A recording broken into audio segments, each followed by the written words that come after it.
Did you do anything different using this bye week time since you had a quarterback with 2.5 career starts? Like maybe even spend more time working with him than you normally would on those off days? No, Kellen did a good job, I think, of letting the guys catch a mental break as well as a physical break. And we were able to get the team out of here and let them recharge, get freshened back up. It's an interesting schedule because you get used to playing usually, Thursday night, a Sunday night, a Monday night, and you play a Thursday game, so you get a little bit of mini bye somewhere along the way during the season. Obviously, you play on a short week going into it, but when your schedule's set up the way ours is, where you're just playing every traditional Sunday, it was nice to get a good little break in there. What do you think is next for Tyler's development? Well, I think it's a daily process. I mean, this is still a young player. The learning curve is still steep. And so every day he's learning something new. And, when you get out against NFL defenses, there's going to be different pitchers. They're going to change. People are going to show you different things. And especially with young quarterbacks, they're going to try and disguise things more than they do traditionally than other quarterbacks. How do you think he's progressed as a player? I think he's done a really good job. Obviously saw a lot of growth from the first start out in LA to the second start in Carolina, and I anticipate him to stay on the same course. Have you seen Tyler's feel for the pocket improve over the course of 2 years to now? I think that was one of the really big things for him early on, playing on the scout team. When you play on that scout team, that rush is really fast. So it forces you to really speed your process up, your mental process. It forces you to speed your feet up. Now, obviously, the plays can be a little bit different at times, but we try and train our guys to treat the plays as if they're our plays. So kind of put yourself into one of our plays. It's very similar to this play so that you can train your feet and your eyes.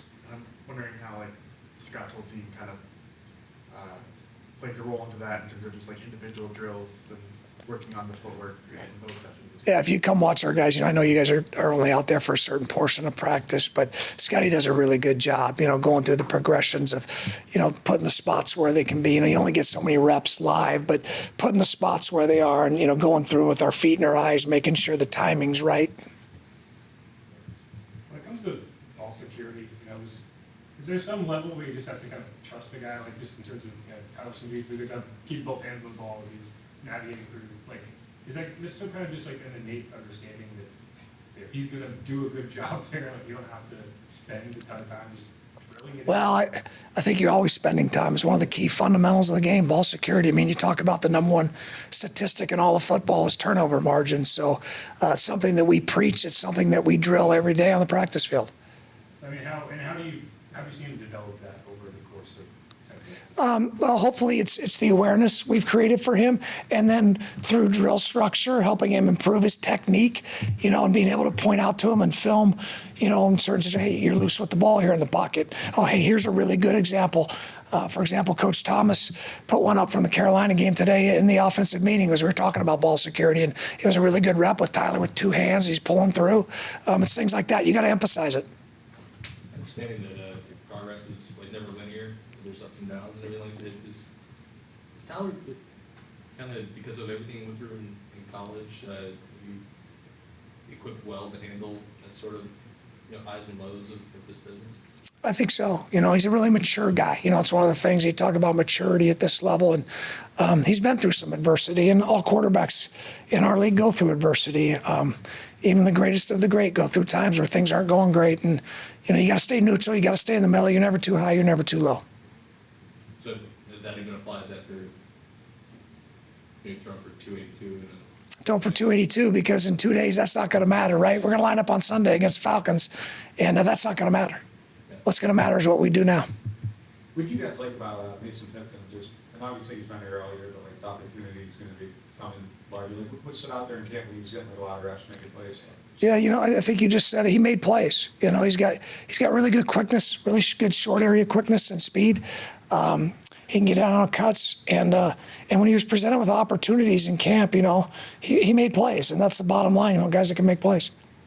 Is there a benefit for a receiver just to be in the game, snap after snap, like, can I help him with like route running, learning the cornerback, like, does any of that help with like getting open and making plays? Sure. I mean, obviously, there's chemistry between the quarterback and the receivers.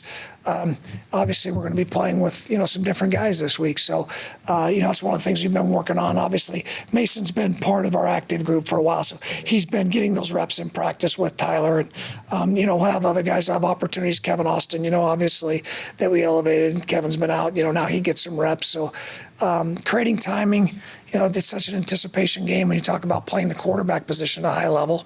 You got to know when guys are coming out of breaks. You seen Taysom, he's 5 or 6 games back on the field, maybe start to find a little bit more of a groove. I mean, that was obviously a pretty significant injury for anybody, let alone somebody who does as much as he does. So, Yeah. is he kind of starting to find something? Well, I think, obviously, it's great to have him back. We knew it would be a big piece. And then, for us, it's been an adjustment figuring out how best to use him. Obviously, like I said before, we didn't have him during training camp. So, you look at the last drive of the game, we got the ball with 7.5 minutes to go in the game, and we're able to possess the ball to end the game. And he was a big part of that. So there's things that he's really helping us and is going to continue to help us moving forward. What do you make of the Falcons' young pass rushers, Walker and Pierce? Yeah, they got length, they got speed, they got quickness. They're book edge guys. You know what I mean? You got to be aware of them. We're going to have to do a really good job. And they obviously have done a really good job. You look at their sack numbers, one of the elite sack teams in the league. So that's going to be a challenge for us. It seemed like Tyler was strong with like pretty good anticipation. Like, what goes into being a good anticipatory thrower? Like, what are the qualities and what allows someone to be good at that? Well, I think first off, you got to have vision. You got to be able to see the field, and then you got to be able to tie your feet to your eyes. And so when your feet tie to your eyes, then it's allow the ball to come out on time. Then it becomes the accuracy thing.